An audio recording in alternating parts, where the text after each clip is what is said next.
The whole design premise behind the cube is to have a duel where there's constant churning, removal of monsters on the field that float into new cards, that keeps the game a bit of a battle of attrition, but also requiring top decks and making it just overall a grindy game. A few months ago, I shared a video of some of the most banned cards in the cube, and a lot of them fall into a category of what I would call sticky monsters. These are monsters that would stick on the field because they had special abilities or really high stats that made them very difficult to be killed. That's why a lot of these cards are banned, as honorable mentions, just to talk about this concept today of stickiness. So today I'm going to walk through some of what I consider to be the stickiest monsters that currently exist in the cube and some of the reasons why they are some of the strongest. So when I say stickiness, generally I just mean they're going to exist on the field for multiple turns. Generally, these monsters have higher stats than the normal monsters in the cube, generally have a much higher defense stat, which means that they're impervious to a lot of the battle phase traps or other cards that change battle positions. So Little Wingguard, Black Stego, or even something like Diamond Crab King, which is able just to sit on a 3000 defense wall. These cards are very difficult to get over. There's also cards like Ripplebird, which has two abilities. One, which helps boost itself and other monsters' attacks to incredibly high levels, so 500 attack boost to everything. But also, when it sits in defense mode, the opponent cannot attack. It's basically a Mystic Mine if all the monsters you control are in defense position.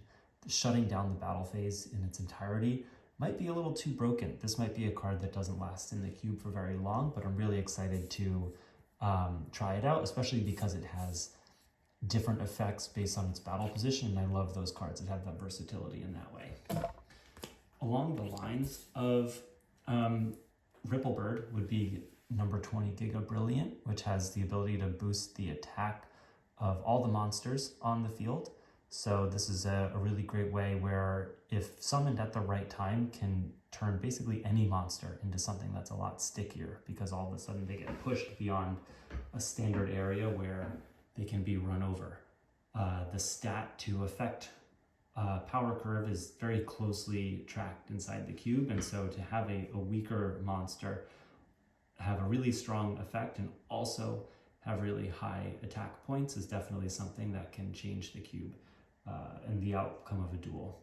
This card I think is a little bit win more, which is why it's okay, because you need to invest 2 level 3s and then have another monster that can become even bigger, but especially if you can resolve this effect twice, things can get pretty scary. Next, I want to talk about ones that actually have an effect that trigger when their battle position is changed. So with something like Crass Clown, typically the way you would defeat a monster by battle is putting it into defense mode, but if it survives that battle, by putting it back in attack mode, you're able to bounce something to the hand. Similarly, Legendary Jujutsu Master is really difficult to get over, or even just threatening to attack, because if you're not 100% confident that you're going to destroy it, your monster can wind up back on the top of your deck, which this can set you back a normal summon, and this one can set you back a whole turn in terms of your draw phase, so definitely a very sticky card.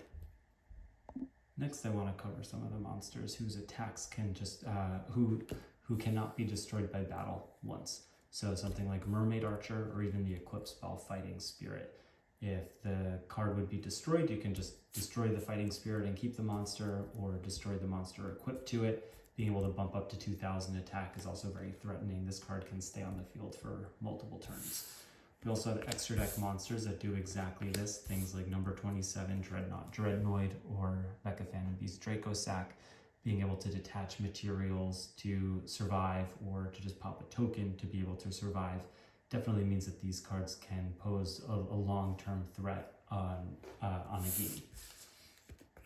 Next, I wanted just to cover some of the monsters that are immune to targeting. So Arcus Lightsworn Druid is definitely a newer addition, even though it's a pretty old card. Cyber Phoenix has been in since the very beginning, being able to not only avoid targeting, but also having 1600 defense and being able to float. It's definitely a very challenging card to be able to get over in the right way.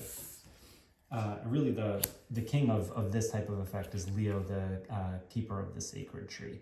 Only being able to be targeted in main phase 2, this is one of the most commanding cards that exist in the cube.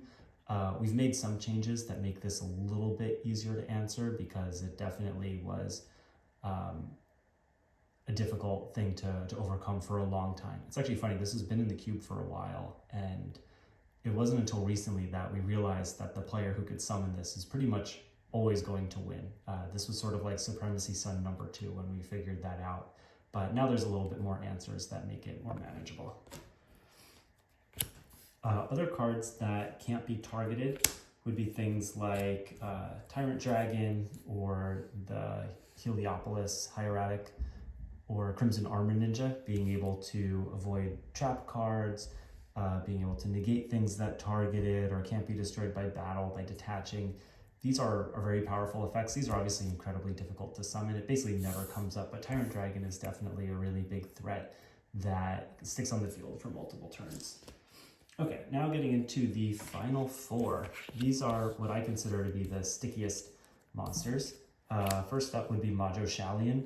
If the opponent has any spells or traps, they can't attack this thing. So just being able to put it on the field and say, okay, well, you can't attack me now. Very difficult to get over and can apply a lot of pressure. Similarly, another tribute monster would be Kabuki Dragon. Being able to change the battle position of the opponent's monsters before they attack is definitely a really difficult thing to get over and is just very challenging overall. White Knight Dragon, the other tribute monster that can redirect attacks toward it, as well as negate spells and traps that specifically target it. Definitely scary when it comes down and can win games on its own. It's actually probably one of the strongest tribute monsters. And then the last one, the only level 12 monster in the extra deck, Transcendosaurus Glaciosaurus. This is the only monster in the cube that just can't be destroyed by battle. Obviously, it has incredibly high stats. I think it's the strongest attack monster in the cube, period.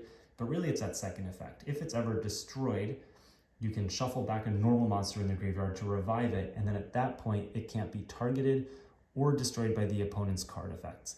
So yeah, if you can kill it once, there better not be a normal monster in the graveyard, because then this thing is going to come back and just virtually be unkillable. We've never summoned this yet in a game, but I think it's worthy of a level 12 synchro. If you're able to bring it out, you should have a really powerful effect, and I think this exists very nicely on the power curve of what we have in the cube. So yeah, that's the discussion of some of the stickiest monsters in the cube. These all have ways of getting around them, so they're not too overpowered, but definitely add an additional tricky element to the game, creating these mini puzzles or mini locks for the opponent to get through that make each game very fun to figure out how to get around. We'd love to hear any discussion of other very sticky monsters in the comments below.